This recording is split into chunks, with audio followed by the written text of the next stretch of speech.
wanti-wanti dawuh pengendikan Premban Begawan Sukma Lawung.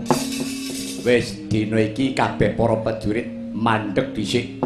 Sababipun menapa? Ora urung nek sing maju para buta.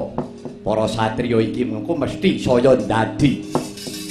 Lajeng keparingipun iki dina ana sawijining satriya sing bakal mancing ning kareng kedempel mbok menawa ora bakal dijubiyani. Ora ngerti yo yen iki mengko yo bakal gawe geger kareng kedempel. Oh mekaten yo awake dhewe ngreksa ana sak jabane padukuan rapeti parsane. Iye monggo Kiraka.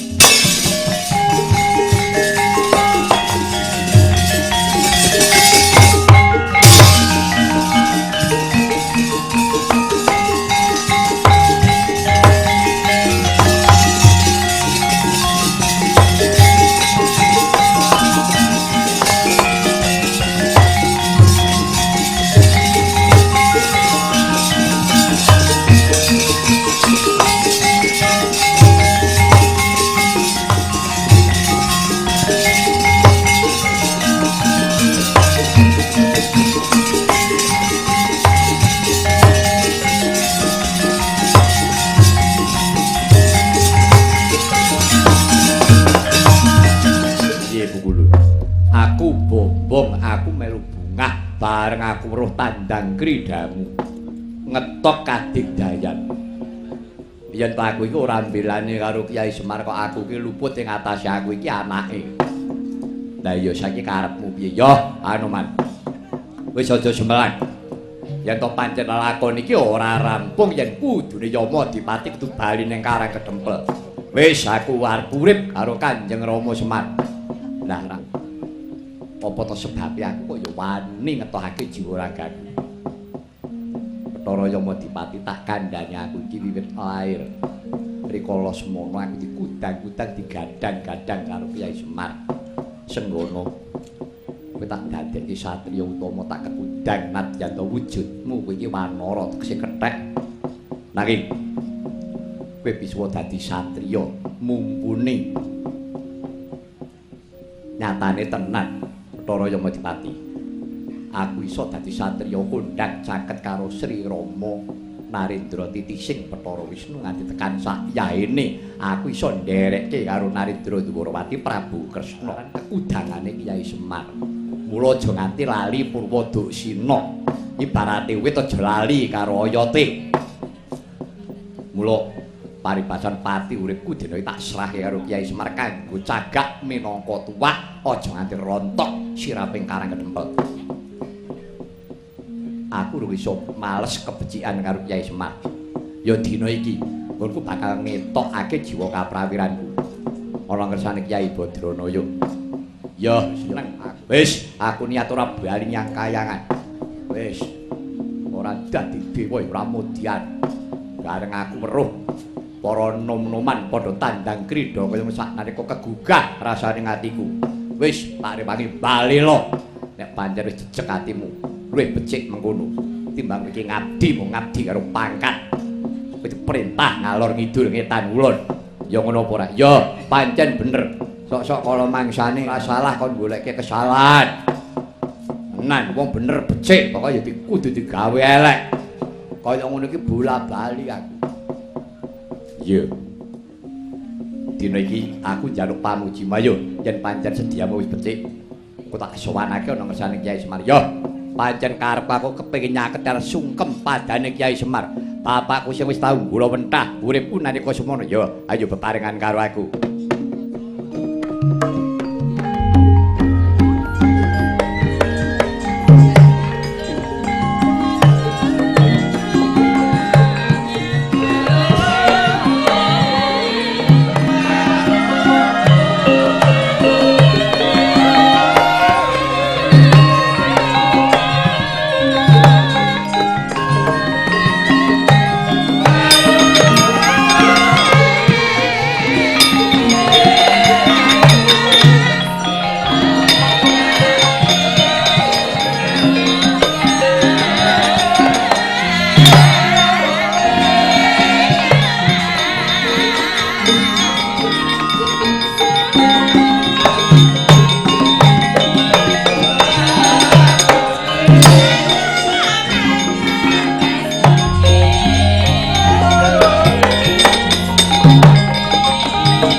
Paman Haryo wonten timbalan iki ngadhep.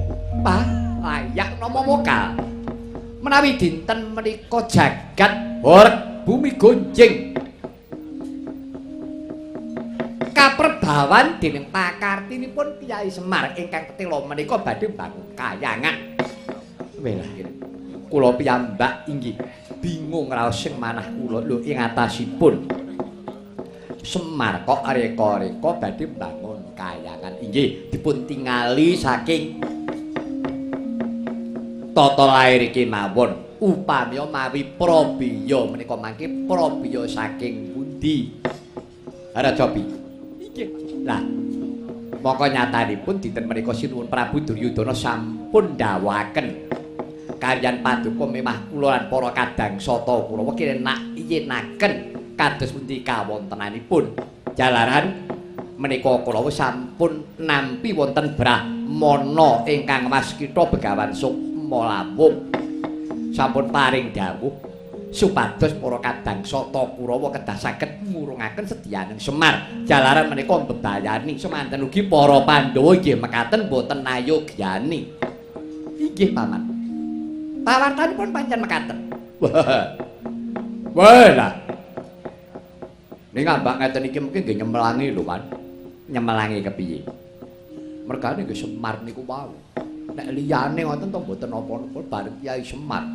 nggih ati kula nggih tuwuh tandha pitakon nadyan disawangking tata lair nggih mboten bakal Semar iso bangun kayangan tenan ning niku ora gelaring lair becik lair sapa sing ngerti batine lho niku lho Man sampeyan ngerti sejatine Kyai Semar sebabe apa kok duwe gegayuhan ngoten mesti enten sebab-sebabe mula sangka kuwi tinimbangane iki mengko ngombro-ombro prayoga enggal dipun sirep monggo nggih dipun lajengaken kemawon pinanggih kaliyan Kyai Semar kados pundi dipun todhi penggalipun nggih monggo paman para kadang santa kula pun sawegaken paman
sami wilujeng. Iya, Kakang Semar, antuk pandongamu padha slamet. Kyai Patih Sengkuni wilujeng. Ya, antuk pamujimu padha slamet, Semar. Raden Kartomarma wilujeng nggih. Ya, Kyai Semar antuk pamujimu raharja tekaku. Lah sinuwun ngawangga bekti kula katur. Ya, nala garing. Ndara Patih Sengkuni bekti kula kunjuk. Iya nala garing tak tom. Raden Kartomarma wilujeng. Ya, padha slamet nala garing. Sinuwun ngawangga wilujeng rawuhipun. Ya, Petro. Ndorapati Sengkuni wilujeng. Ya, slamet Petruk. Raden Kartomarma wilujeng nggih. Ya. Antuk pandongaku padha slamet. Sinuwun ngawanggi Prabu Karni. Wilujeng nggih. Wong jeneng kok dibasake. Ya, padha slamet Bagong. Raden Kartomarma wilujeng. Kartomarma kok meremo. Ya, padha slamet Bagong. Syukur sekecake nggih. Ya, ora kurang kepenak. Ra ketok umpok. Bagek iki kok dilangkai. Gong kliwatan. Siapa? Pati Sengkuni. Alah, prek. Wis. Pati kok diprek. Yo ngaturke bekti. Moh, aja ngono. Malah arep dikaya ngopo kae pati. Wis bergedes, ora pati-patian. Pati Dayak. Wis. Aku nyawang mburuh tenan kok. Tenan upama aku ndek anak wedok dipek Sengkuni ora entuk aku. Tenan timbang dipek Sengkuni tak pek dhewe. Lambemu. Kaget raos semanah kula panjenenganipun Sinun Ngawangga kepareng rawuh. Wonten wigatos menapa? Kakang Semar. Mengkene Kakang. Ingsun midhaketake pawarta apa bener yen to Kakang Semar kuwi mbangun kayangan. Persajan wae Kakang. Kayangan ngendi sing bakal mbok bangun? Saiki ngelingono. Wis to, kowe kudu mawas diri, kowe kudu narima. Upama kowe iki bakal bangun kayangan, redana saka ngendi? Pragatmu saka ngendi mbok para Pandhawa ki mbiyantu paribasane kabeh disok bandha donyane ora kelakon. Urungna sediame Kyai Semar, urungna sediame. Pun. Penan boten sah menggalehaken kaliyan kula. Pun sinuwun. Sak menika perkawis pripun mawon, pun niki kula ayatane dhewe. Sampeyan mboten ngerti kentang iki mulih ampun ngribeti gegayuhan kula. Aku iki mung elik-elik mulih becike. Kowe manut apa ora? Yen pancen ora manut apa ngenteni nesune Prabu Karna?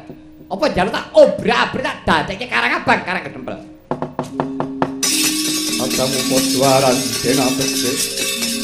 Eso aman temu paris kang prayetno. Anake Semar ki telu Bagong, ki tak tanting karepmu. Heeh, piye? Ki arepen nglakon sing ora apik. Kowe dadi ndara apa dadi patih? Dadi ndara. Nek dadi ndara linggih dhuwur. Oke. Dadi ndara. Linggih dhuwur. Wani. Nah, ya. Tenan. Lho kok sik dadi ndara ki piye? Ndara ya kudu gedhe tanggung jawabe kaya ndara-ndara iki. Nek ning boyo pekewuh peperangan, kowe perang. Lah kowe aku batur. Par perang yo apik, ora yo apik. Batur. Dilajat kere iki delalah. Kere rek kowe iki. Kowe iki anak barep, anake Semar. Kudune tanggung jawab segala sesuatunya. Ora kok ngono ingah-ingi. Ngisi di sini. Kowe dadi ndara apa batur? Batur. Lha ya mung melu batur sing melu nguring-nguring. Iyo, jagat Pangestungkara. Jagate mung obong kloso entek-entekan. Kurawa. Lho. Anggepmu ki apa? Aku iki sapa? Petruk. Aku iki sapa? Lho kok awake dhewe kok lali piye iki? Aku sapa? Ambuh. Karo awake dhewe ora roh. Kowe mesti rak yo ngerti to, Petruk. Aku iki Nata Kawangga Prabu Karna. Aku iki patih Harya Sengkuni elek-elek pangkatku patih. Kowe kuwi mung kawula, kowe iki mung batur. Anggepmu apa kowe ngadeg ngayer-ayer? Malah kadak. Lho, ngeten nggih. Perkara kula niki batur enten omah-omah kula dhewe. Niki ngene Pak kula. Sampeyan teko-teko kok ngamuk-amuk. Sampeyan kok soro amuk. Ora. Sampeyan perkara ratu nek ning Ngawangga. Niku ratu, Sengkuni patih nek ning Plasa Jenar. Iki ning Karang Kedempel omahe Pak kula. Sampeyan teko aku ora ngundang. Men teko wis ora tata krama. Teko ya wis ora nggawa apa-apa. Ngono kok nantang sing di omah. Petruk, pripun? Aku iki ratu. Sampeyan ampun pamer ratu. Petruk ya kulino dadi ratu. Udeng mboten sampeyan. Ratu Ngloji Tengara, Prabu Tongtongsot Petruk wonge. Dadi pendhita Begawan Sabdawala, Petruk. Ajeng pripun? Dadi kere bendina. Dadi kula niki ampun mang pameri perkara bondo donya derajat pangkat Petruk ratu. Nggih. Sampeyan ampun pamer umuk perkara wong perang, sekti mandraguna. Alah, Petruk niku mun jeleh. Wiwit jaman Ramayana nganti saya keten perang mawon kula niku pun dawek. Kula niku ora kaget. Lek mung para Kurawa-Kurawa alah kecil. Lho. Wong edan. Kartowarma wonten dawuh. Tekelen wong edan iki.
Banyu iki Kartomadina iki aja ngebuthek banyu bening.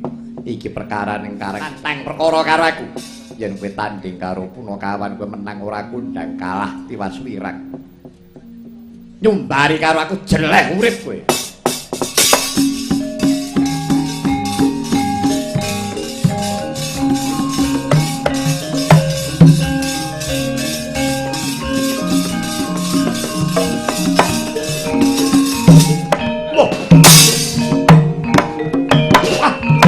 Wah.